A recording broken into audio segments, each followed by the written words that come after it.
guys, it's Focus here, live and direct from Brooklyn, New York City. Let's go, let's go. So in front of me today, this is a hey, what do you say mail day. It works in tandem with my two videos. One was called part one, the other part two, $1,400 group break strategy. Well, here I'm not gonna discuss strategy I did in the other break, how you can approach name breaks on eBay, but this is to show and demonstrate my best break results ever. So I dropped about $200, $205 plus tax. It was probably about $225 on Leaf Ultimate from 2023. What did I receive in return? I can tell you specifically the names that I bid on. I bid on Daryl Sittler, Felix Potvin, Frank Mahovlich, Gordie Howe, Guy Lafleur, Grant Fuhr, Joe Sakic, Marcel Dion, Messier, Richter, Lafontaine, Forsberg, Hextall, Stamkos. I bid on those names. That's about 15 names.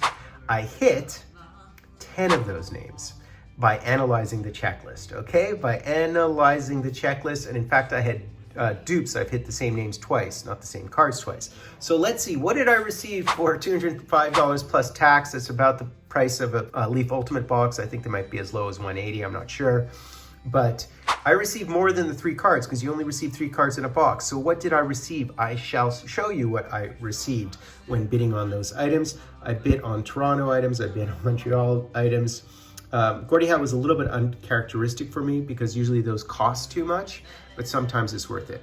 So here is card number 1. So card number 1, and this was a randomization. I had the Pat LaFontaine spot and I hit this one. So this is 3 of 5. It's an ultimate mem, beautiful looking card. So bang, there you go, and won the randomization.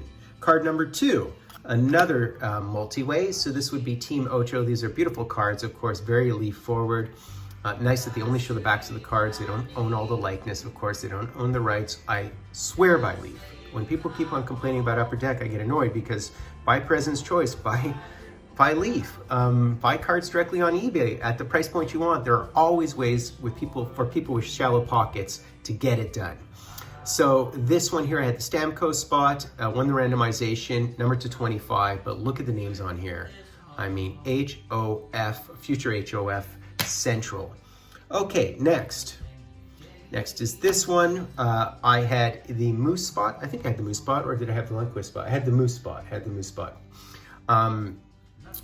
I don't usually recommend bidding on Moose because he's very expensive. For that same price, you can get a bunch of names, better guaranteed, but he is all over these products, won the randomization, and it's a Mount Rushmore with, look at that. So you have some beautiful names there. You got Brian Leach, and you've got Lundqvist, and on the end you have Rod Gilbert. All right, next, I'm gonna keep on rolling through. Marcel Dion spot. Numbered to 6, Marcel Dion, beautiful looking auto. These are just great looking cards. I love these. All right, continuing on, and you can divide by 15 to know the average amount I paid for each spot. You can take the amount I told you, divided by 15, it will tell you the amount, the average I spent. And here you go, the Ron Hextall. This one's numbered to 25, a beautiful auto relic. Of course, they're sticker autos because it is Leaf. And migrate over to this side. From the Pat LaFontaine spot, this is the second Pat LaFontaine hit. These are very cool too, the Money Players, number 3 of 5. Boom. I mean, when you think a box for 200 bucks is 3 cards, and I hit how many cards here? We'll count them up in a second. And there's a Stammer card, so I did have the Stammer spot, again numbered only to 5. Stamkos, really cool looking horizontal card, right? Next. And I think it starts to get pretty delicious and good around this point. This is an awesome card. So I had the Mike Richter. They do have sticker autos, of course, but they have inscribed sticker autos now for the higher end Leaf cards, which is really nice because yeah, he didn't handle the card or destroy the card for that matter, or mail the card, but he did provide a 94 cup inscription. Of course, they don't own the logo copyright or rights, right? Trademarks. So there you go, or licensing, whichever term you prefer. 94 cup champs, Mike Richter, numbered only to 25. When I say only to 25, it's a high number for Leaf. Continuing on, and this is where things get really cool. So from the Frank Mahovlich spot, I did hit this one, numbered to 5, again, only 5. Frank Mahovlich, Daryl Sittler, Boris Salming. What's amazing about this is he's deceased. And these two are absolute, I mean, they're all legends. They're all absolute legends. I mean, he broke the door open for European players. All right, continuing on.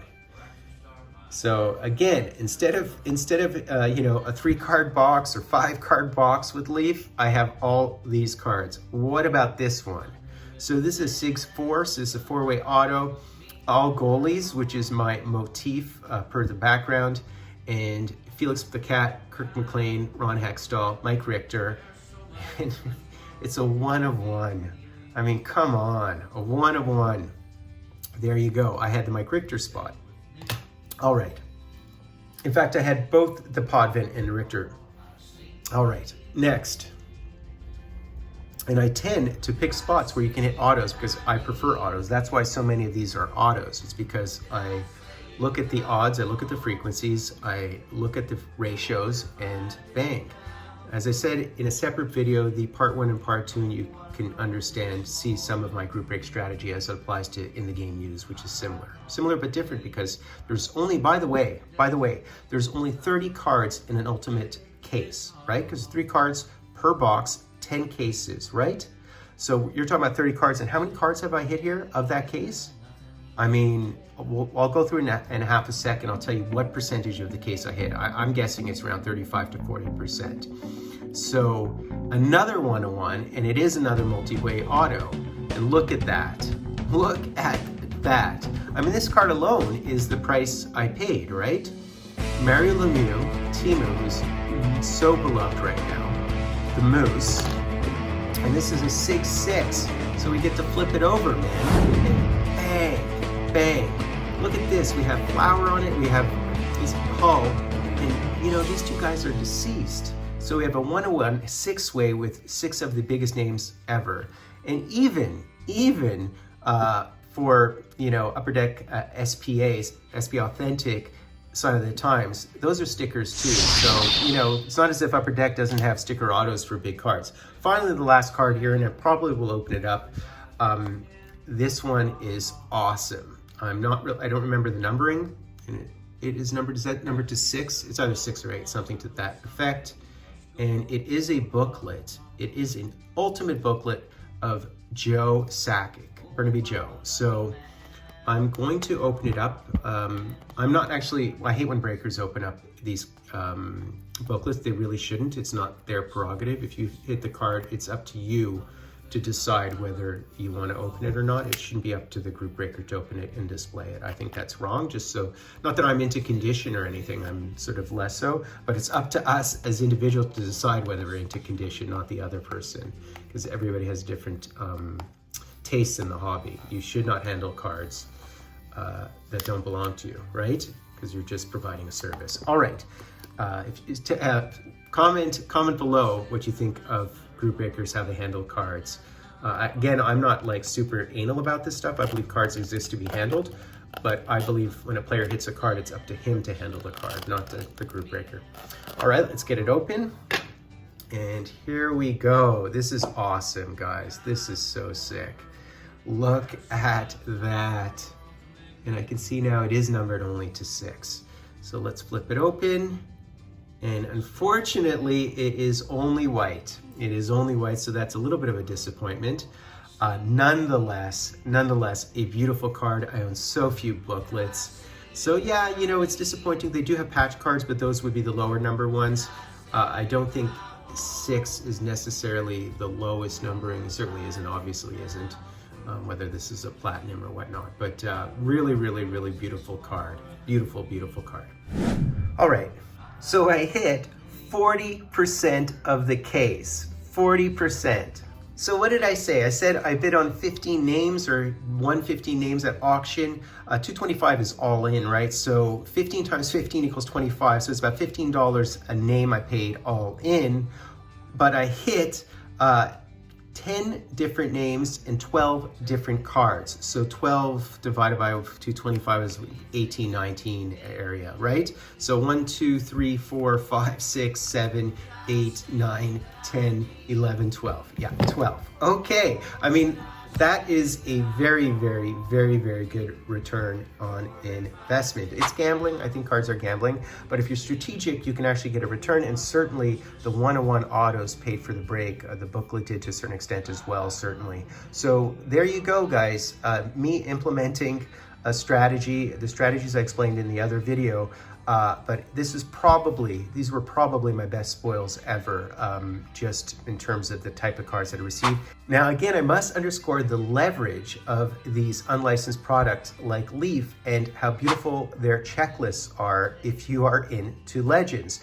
Now, on the secondary market, are Upper Deck cards valued more? Yes, but that's because demand, and it's because of how you purchase cards yourself and what you value yourself. I value Leaf cards. I don't need logos. I know what the logo is. I don't necessarily need it. I think these cards are beautiful. I think they're stunning. I think they're affordable. And certainly you can strategically apply some methodology to eBay group breaks or other group breaks, and by analyzing the checklist, and you can make out really well. And so that's the point. The point is that if you are thoughtful and you do your homework, you can actually not come out ahead because it's gambling. I'm going to tell you straight up, it's gambling. But you can actually enjoy the hobby and not take a bath, because I certainly did very well here. As I said, it's probably my best yield ever.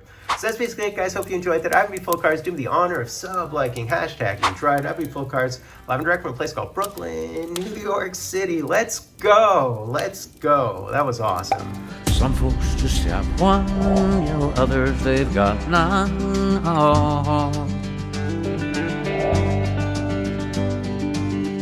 Stay with me, oh, let's just breathe.